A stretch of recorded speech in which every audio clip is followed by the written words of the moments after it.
Welcome to the latest episode of our podcast series for financial advisors. Today's episode is an industry update on mega moves, how the ever-increasing number of billion-dollar transitions are rocking the industry, with Louis Diamond and Jason Diamond. I'm Mindy Diamond, and this is Mindy Diamond on Independence.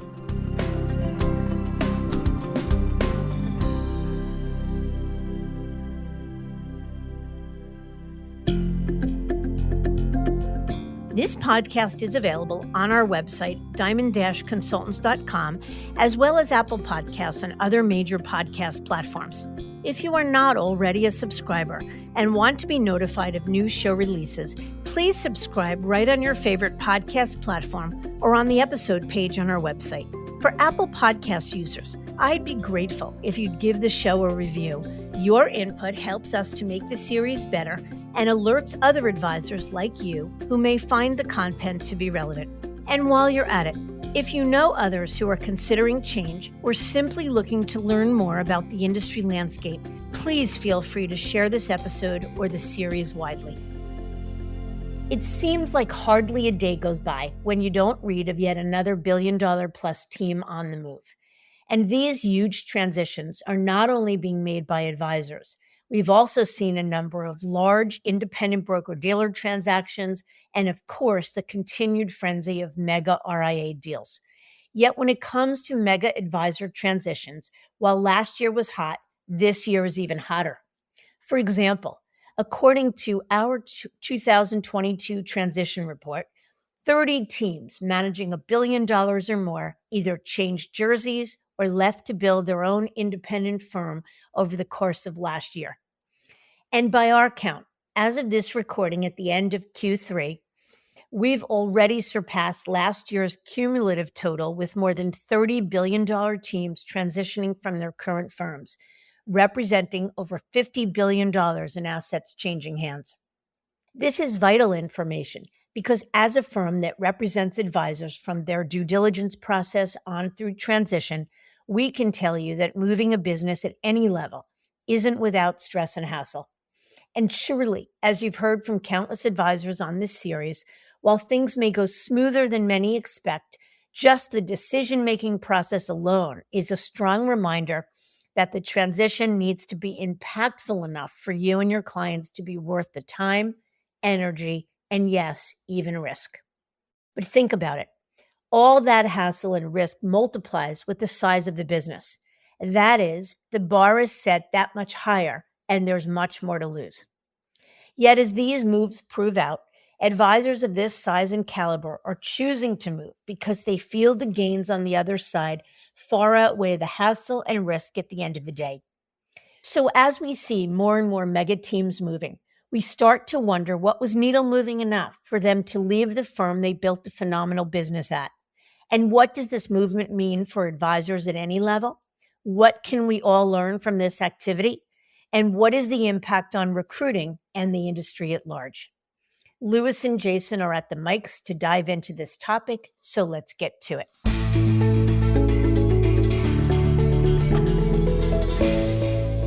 Jason, thank you for joining us today. Thanks for having me. I'm thrilled to be here. Very good. So let's dive right into it. We know that advisors are naturally a very curious bunch. So whenever a friend or well-respected colleague moves firms, they often take notice. But some moves are bigger than others, not to minimize the risk and the work that folks take when transitioning. But I think we're really talking about the biggest teams in the industry who likely had the most to lose in the transition, making moves with increased frequency. So I'm curious, in your view, why should we care about these moves and why are we talking about this today? Yeah, it's a good question. This is a fun topic, I think, because to your point, whenever anybody makes a transition, the local advisor force takes notice, right? It doesn't matter how big the advisor was down the hall. When he moves, the people in his office are going to take note. But there are some moves, let's call it the $1 billion plus crowd or the corner office mega team crowd. When they move, it shakes the whole industry.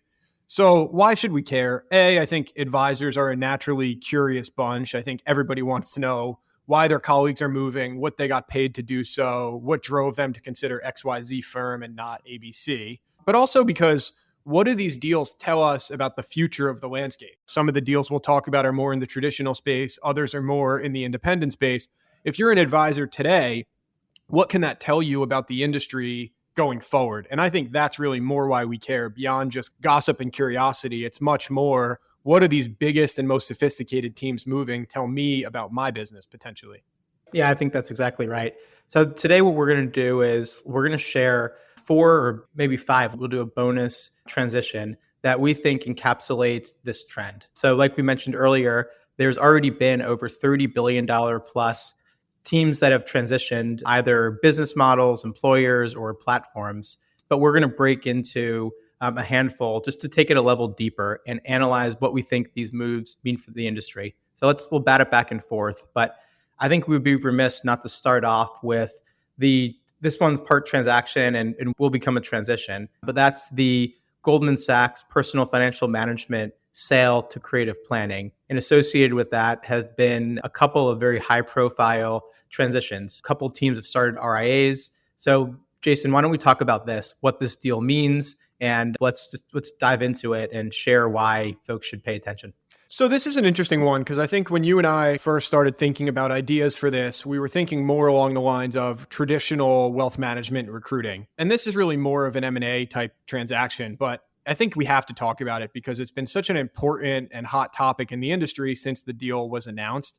We don't know a ton of details around the economics of the transaction beyond that Goldman is alleging that they've made a profit on the original purchase. So they allege to have bought the United Capital unit for $750 million. So we'll assume that Creative Planning paid something north of $750 million to acquire this Goldman PFM unit. What does it mean? It's interesting because in a lot of ways, it's a little bit of a cautionary tale for these employee RIA advisors. So for advisors that affiliate with an RIA as a W-2 employee, because while the firms themselves are independent in these cases, the advisors really are not. And many of these advisors, I think, are living with the consequences of that today as we see this play out. They were purchased first by Goldman Sachs and then again in a few short years to Creative Planning. That's disruptive. It involves client transition. It involves teams learning new systems. So it's been a little bit of a rough go, I think, across the board for these legacy United Capital advisors, because that's a lot of transitions in a fairly short period of time. The other thing I think it signifies, though, is just how frothy we continue to see M&A deal volume be. It's maybe not quite as hot as it was last year and the year prior. I think interest rates have played a part in that. But for the right transactions and for these mega size transactions, which this one certainly qualifies as, we're still seeing a very active M&A market. Anything else you would add about this one? I know this has been a hot topic the last couple of weeks. I think what's interesting about this one is it honestly doesn't matter what the reported purchase price is for the unit, because so much of the transaction proceeds for Goldman will be linked to advisor retention. We've already seen some fairly high profile and large groups transition out of the unit, one prior to the announcement, and another one was linked right to the timing of the move. It was a large team that launched an RIA with Dynasty. But I think we will see many, many more folks exit. But in the end, Creative Planning likely does a decent enough job at retaining the advisors because these advisors have very significant employment agreements. It's a lot of risk. And we know anytime there's a transaction, retention's better than expected. So I think TBD on the transaction price, because the whole ballgame is going to be retention of the advisors for Creative Planning.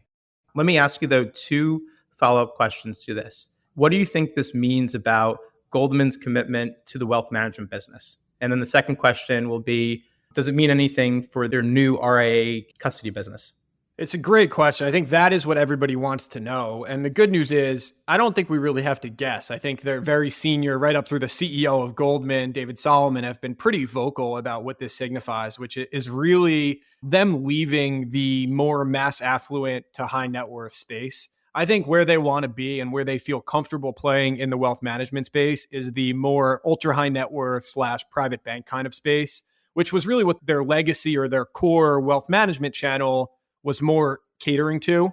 So I think it's probably fair at this point to categorize their foray into the more mass affluent space as something of a failure, maybe pending future data points, but at least certainly with this transaction, even with the reported profit that they made, I don't think they intended to flip the unit as quickly as they did and to exit that business model as quickly as they did.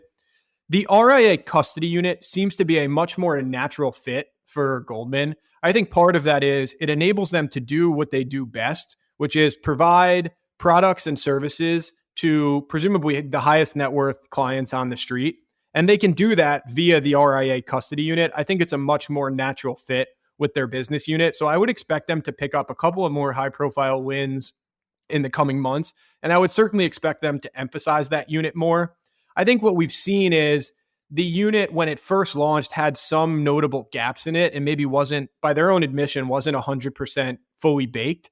And as they continue to plug those gaps, I think it will be a much more viable option for high net worth and probably even more ultra high net worth teams that are looking to break away and that are looking for a custodian as an alternative to Fidelity, Schwab, LPL, Bank of New York, Pershing. Really, those four have dominated the space for some time. Anything else you would add here? I'm just thinking from these advisors' perspective.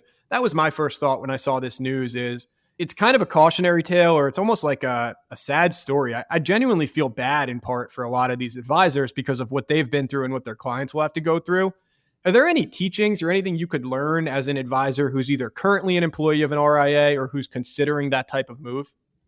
I think you already addressed it, but once you cede control over your post-employment restrictions, so non-solicitations, non-competes, garden leave, which these folks all had, you got to be comfortable that you're going to potentially be sold and have to be either okay with the outcome of the transaction or be ready to fight like hell to get out of some of these restrictions. We've heard over the years when folks are considering selling their business, they look at the Goldman acquisition of United Capital as, well, what if this firm, fill in the blank of the RIA or independent firm, is sold to a firm like Goldman Sachs? Nothing against Goldman here, but more so culturally, the United Capital advisors, for the most part, ran independent wealth management practices and were selling against the perils of firms like Goldman for their whole careers. So I think that's the big thing, is just be mindful of what you're signing onto and know that if you are going to sell or move into a scenario where you're not fully independent, that there's a chance that you may not control your own destiny.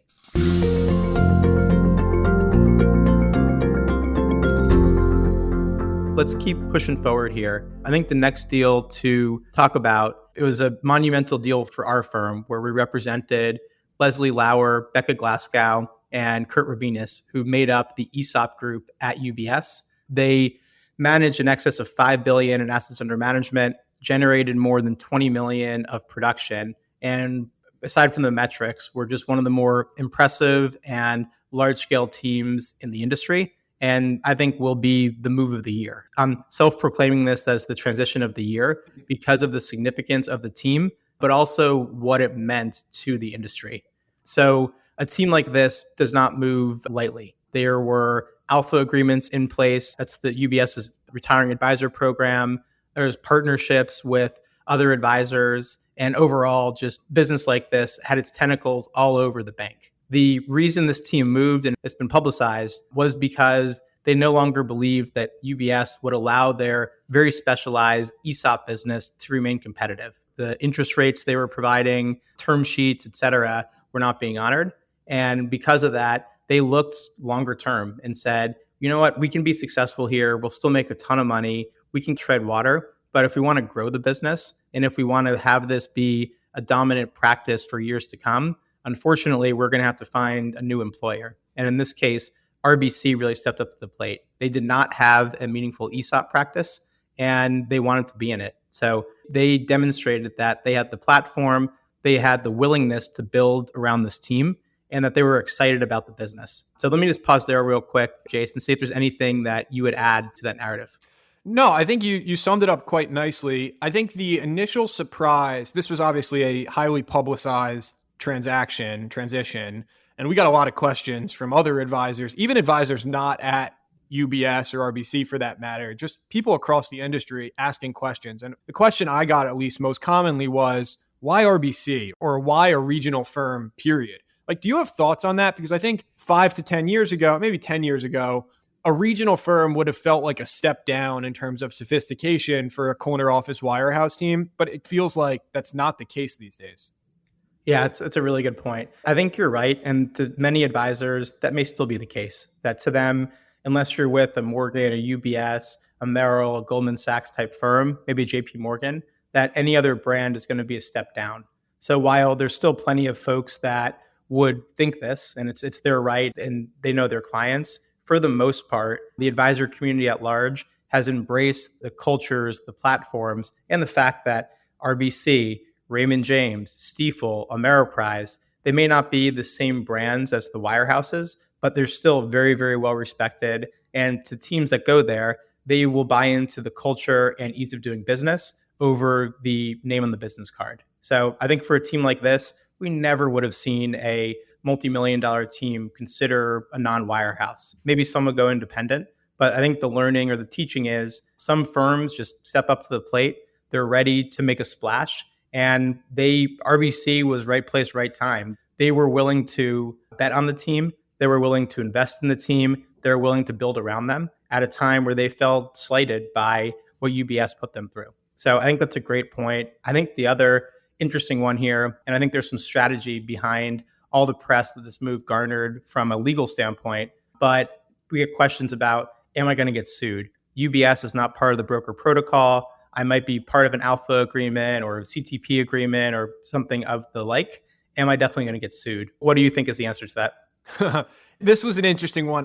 For this specific move, this is going to take a little while to play out. I think everybody saw the Advisor Hub articles about UBS files suit, and then the team kind of files counteraction against UBS, a little bit messy in that regard, and not surprising at all with the transaction or transition of this size. My advice and my thoughts on this have not changed. And honestly, it's the same advice regardless of the size of the business in question, although obviously the stakes are a little higher when you're talking about a $20 million plus revenue team.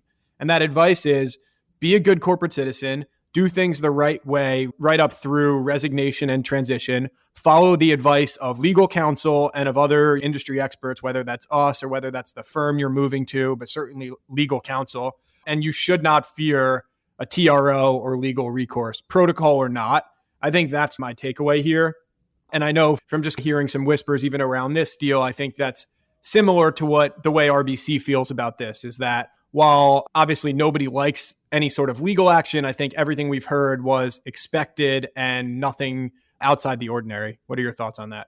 That's exactly right. A tiny fraction of teams that move, regardless of size, end up in court. This one had a lot of different elements that made it so it was a strategic imperative for UBS to make some headlines. And I think in large case, trying to scare folks and to having a conversation just like this, because many people see that and worry about them being next. But I think you're exactly right. Follow an attorney's guidance, do the right thing. And anyone can sue anyone in the United States, but don't give a firm a reason to actually win or even be able to get a TRO motion passed.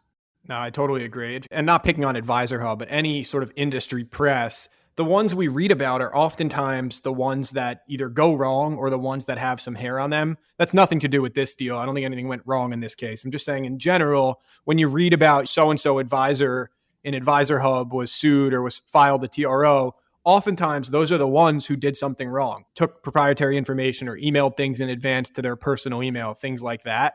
And the best advice we can give is just do everything to the letter of the law, particularly as a transition approaches. Yep, exactly. So this episode, we're not using it to pick on UBS, but I think what's very interesting is in the span of 2 weeks, there were $3 billion plus teams that left UBS. The ESOP group, which we've been talking about, there was a team led by Angela Mwanza in New York that went to Rockefeller, and there was a team in the Dallas area that went to an RIA. So lots and lots of movement from UBS.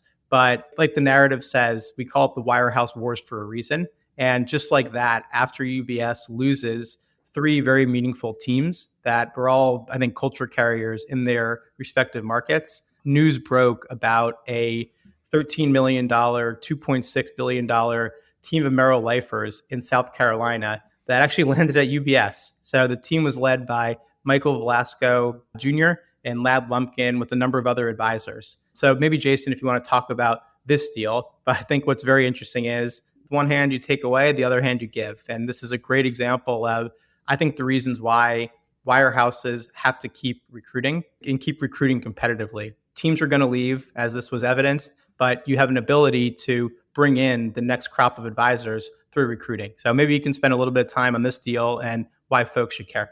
Yeah, absolutely. Yeah, this one made us chuckle a little for exactly the reason you just outlined. So, I think it goes to show that not all wires are the same. And that's probably even more true as you zoom in to the regional or local level. I think they found a market that was really willing to invest in them. In fact, in this case, in this market in South Carolina, UBS actually opened an office for them. And a lot of advisors obviously like that because it gives you a voice in kind of the local strategy and footprint and the building out of an office.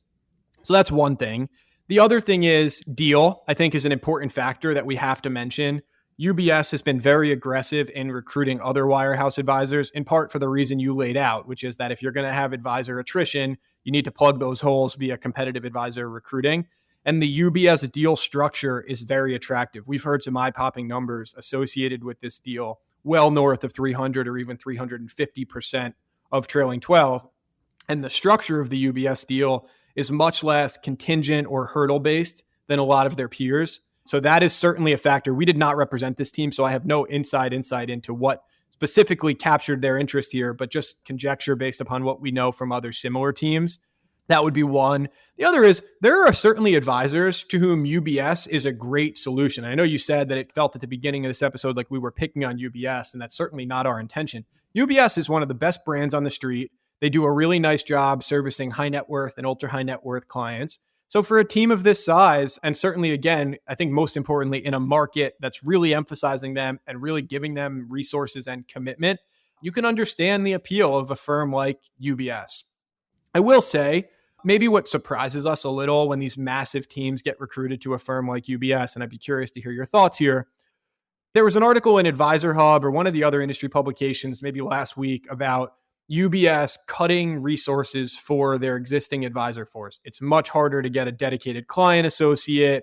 It's harder to get T&E and other things like that approved, just generally kind of belt tightening.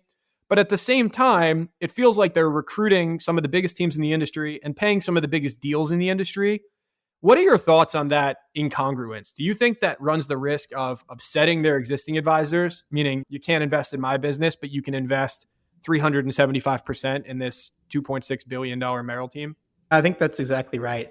I firmly believe, call me biased because of our profession, but I think competitive recruiting is actually investing in the business. It might take a little bit longer for the payoff to happen. It might take a couple of years, but by paying up for top teams, which you have to, if you want to win a team like this, especially given the multitude of options available to teams like this, you have to really pay top dollar. And again, they do become profitable over time, but it's also the way to keep up the culture and make sure that there's still really successful advisors within the firm, because folks are going to leave, folks are going to retire, et cetera. I do think you're right, though, that the deal structure that UBS is putting out there is what maybe feels a little bit off to advisors. The firm is crying poor on one hand and cutting expenses, like you mentioned, but paying what they would call a fully guaranteed deal to attract talent. So I don't think anyone has necessarily a problem with the size of the deal, because typically the deal has to be earned. There's back ends, they have to grow, et cetera. I think it's the case here that they're handing advisors who may not transition any of their business tens of millions of dollars when they don't really have the incentive to keep growing. While you may be a $3 or $4 million team who's rightfully entitled to a new client assistant or wants their manager to put on a golf event for them, and you're not able to. So I think that incongruence is real. And that has been a reason we're seeing some UBS teams leave. One question I'll ask you, and then I think let's move on to the next one. What's interesting here is, I don't know this team in South Carolina that went to UBS, but seeing that there was a couple of $1 billion plus teams that left UBS and they joined, what was it that either this team was missing and the other teams knew, or do you think something else is at play?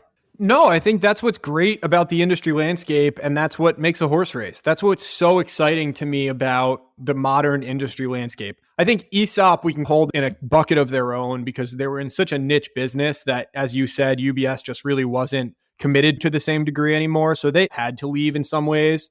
A lot of the other moves we saw were moves to an entirely different industry model or bucket. So meaning people who left the wirehouse world and moved to either a boutique firm in the case of Angela Mwanza, who went to Rockefeller, or as you mentioned, this team in Texas that started an RIA.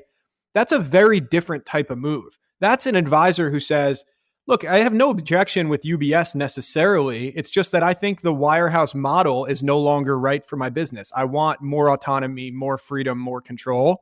And like I said, that's what's so great about the industry landscape. It's not just that those options exist.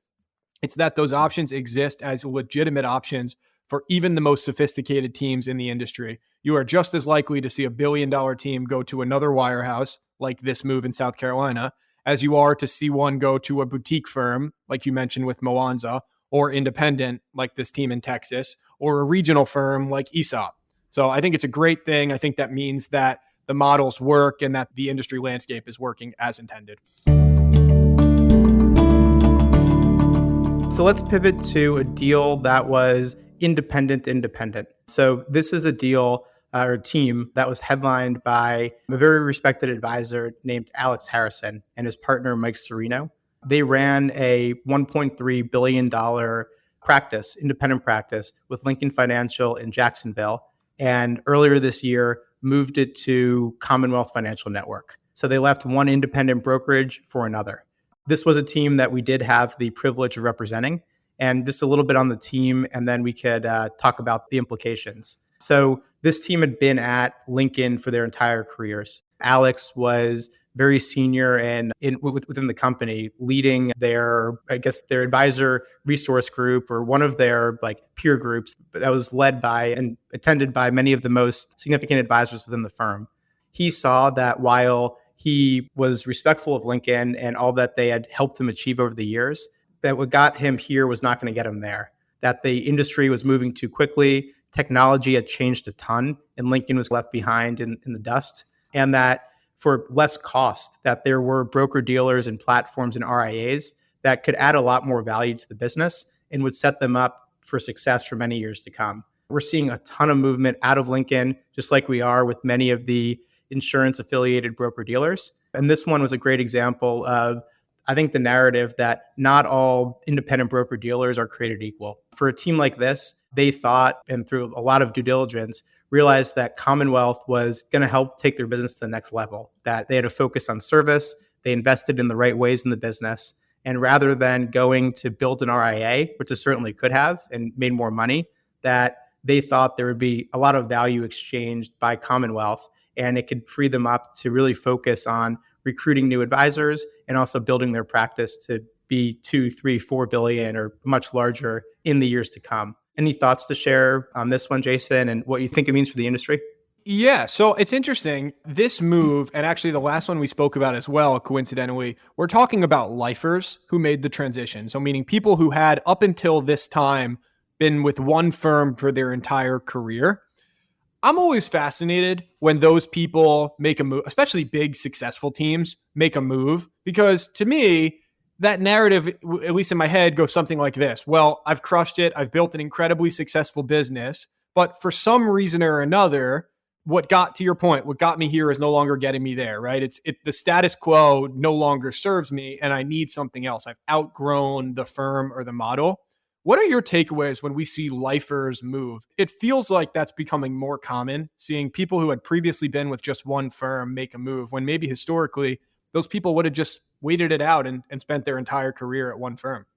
Yeah, I think that's right. I wrote a social media post a couple weeks ago saying jokingly that there's no gold watches or pensions within the wealth management industry. And it's true. Like you, while it might be noble and advantageous to retire from General Motors or from IBM or fill in the blank for whatever industry, in this industry, it's very much a what have you done for me lately type thing. So while loyalty is great when the firm serves you and you have great relationships and you can do what you need to for clients, sometimes the cultures change, the needs of a business change, the needs of clients change. And it's quite all right to go from being LOS 30 at a firm to being a rookie there, as long as the move is made for the right reasons. And most often we're seeing these moves made for the next generation. For many folks that have been lifers at their firm, they can take advantage of their firm's retiring advisor program or sell the business internally. But that may not be the most advantageous financial situation for them. Certainly, you can get a much larger recruiting deal if you take the bid away or transition. You can certainly sell your business for much more if you sell it on the open market and can create a market versus more of an internal succession deal. And also, ideally, set up the next generation on a platform or within a firm that you think is going to be better to take the business to the next level and is going to serve them for many years to come. So, started off in a joking way, but I think it's true that you have to keep analyzing your firm, recognizing the value that's been delivered in the past, but also what can they do for you in the future? You know that if you made a compliance misstep, the firm, doesn't matter what your tenure is, it's going to be very quick to shoot first and ask questions later. And I think advisors have to do the same thing. They have to constantly evaluate their firms, make sure they're in the right spot, and be okay that they may start off at LOS 0 at a firm, even though they've been loyal to a firm for all these years. Yeah, I love what you just said about, particularly the part about the long-term piece, because to me, that's the biggest piece of this equation is I think most advisors, if you ask them or if you told them exactly as things are today, that's how they're going to be 5 years from now, I think you'd see less people moving. I think most people could get comfortable with the status quo if you knew for a fact that it was going to continue in perpetuity. Most advisors might say, yeah, that's good enough. But I think when you see people looking out long-term and saying, 5 years from now, this place could look very different, or I see what management is signaling and I don't like it, or the types of products and services that they're incentivizing us to sell no longer align with my bit. Like it's that kind of long-term ethos or thinking, I think, that's driving in all of these cases, at least in some capacity, that's driving the move. Yep, exactly right. I'll take us home on, we'll say the last transition, but also it's largely a transaction. And that was Avantax, which was known to be the top independent broker dealer for tax professionals and CPAs that had a wealth management business, was announced to have been sold by their private equity owners, Blucora Group, to Cetera Financial Group, which is also owned by private equity. $1.2 billion was the reported price tag on the deal, and that certainly does not take into account the millions of dollars of retention payments that Cetera will have to extend to most of these advisors as they're fielding offers from competing firms. So there's been a lot of talk on this podcast and just all over the industry of the consolidation of the independent broker-dealer space. In this case, Avantax was a top 15 broker-dealer by headcount. It's now being folded into Cetera, which is the second largest behind LPL Financial. So another one off the board. Cetera acquired Securian as well earlier this year, and there's been a number of other very large transactions in the independent brokerage space. So these advisors that are now going to be part of Cetera potentially have a choice. They can take the retention offer that Cetera will provide. I think most will, like they normally do. Probably 85 to 90% or more of folks will stay because it's easier. They won't have to fully repaper and they'll get a reasonably competitive deal to stay.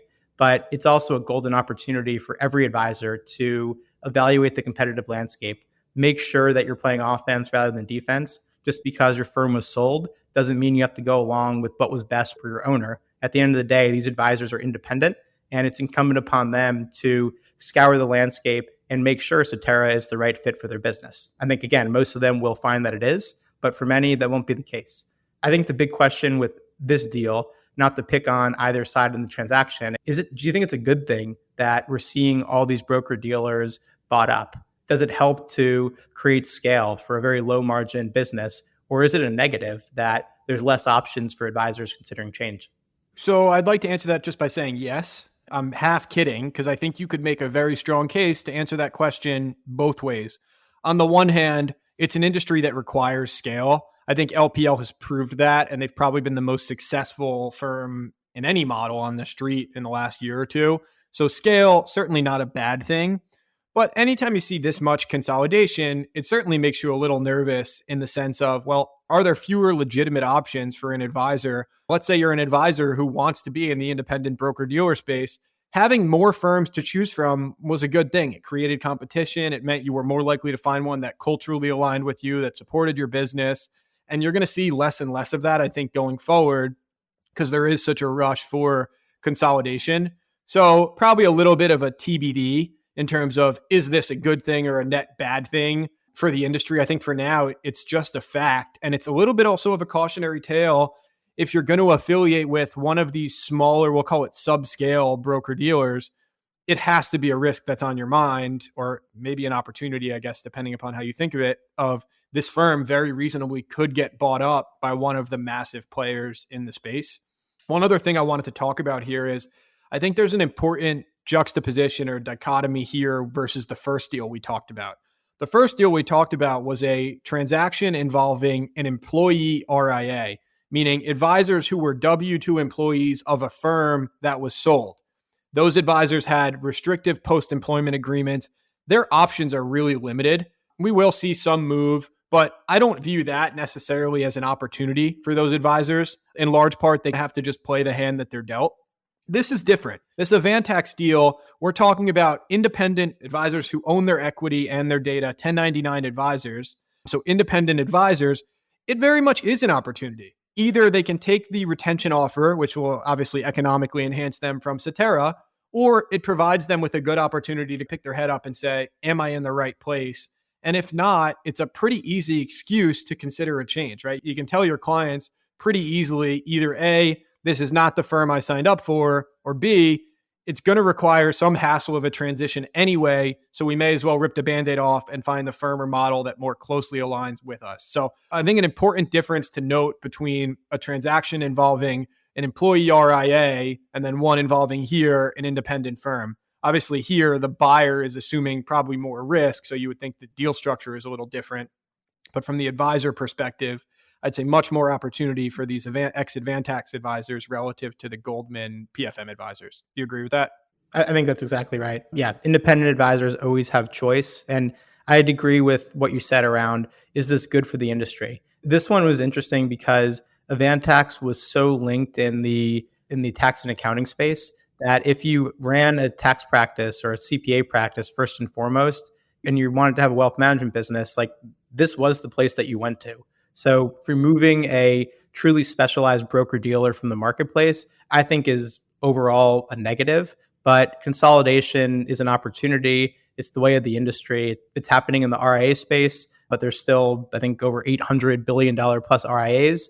There's just far fewer viable and attractive independent broker dealers. But I think it's going to be an opportunity for someone, whether it's RIAs to get more into the game and provide differentiated platforms, or it's probably an industry where a handful of really high quality broker dealers is enough choice, and you don't necessarily need the excess capacity that's in the industry. That's what I think the end game is here. I think we see 10 really legitimate, big scale quality players. It just feels like that's where this is heading, where a lot of these smaller BDs are just too ripe for consolidation and sale. Yep. Yeah, I think it's probably even 5 or 6 that end up through the carnage.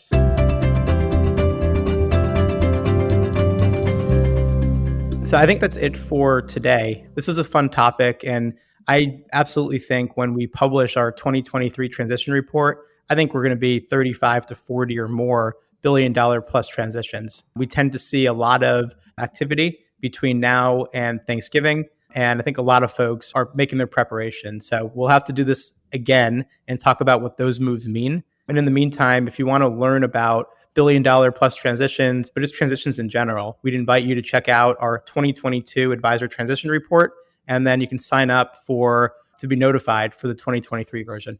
Thanks for joining us today, Jason. We'll make sure to do this again soon. Thanks for having me. Please, I'd love to be back anytime.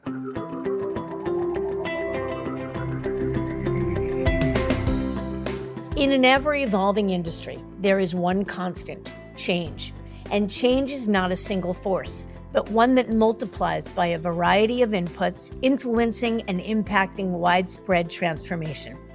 As such, the movement of mega teams sends signals throughout the industry, continually demonstrating to advisors at all levels that the potential to achieve one's best business life is a reality. I thank you for listening, and I encourage you to visit our website, diamond-consultants.com, and click on the Tools and Resources link for valuable content. You'll also find a link to subscribe for regular updates to the series. And if you're not a recipient of our weekly email, Perspectives for Advisors, click on the articles link to browse recent topics. These written pieces are an ideal way of staying informed about what's going on in the wealth management space without expending the energy that full-on exploration requires. You can feel free to email or call me if you have specific questions. I can be reached at 973-476-8578, which is my cell, or by email mdiamond@diamond-consultants.com.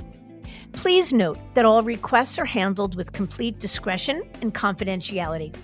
And keep in mind that our services are available without cost to the advisor. You can see our website for more information. And again, if you enjoyed this episode, please feel free to share it with a colleague who might benefit from its content. If you're listening on the Apple Podcasts app, I'd be grateful if you gave it a star rating and a review. It will let other advisors know it's a show worth their time to listen to. This is Mindy Diamond on Independence.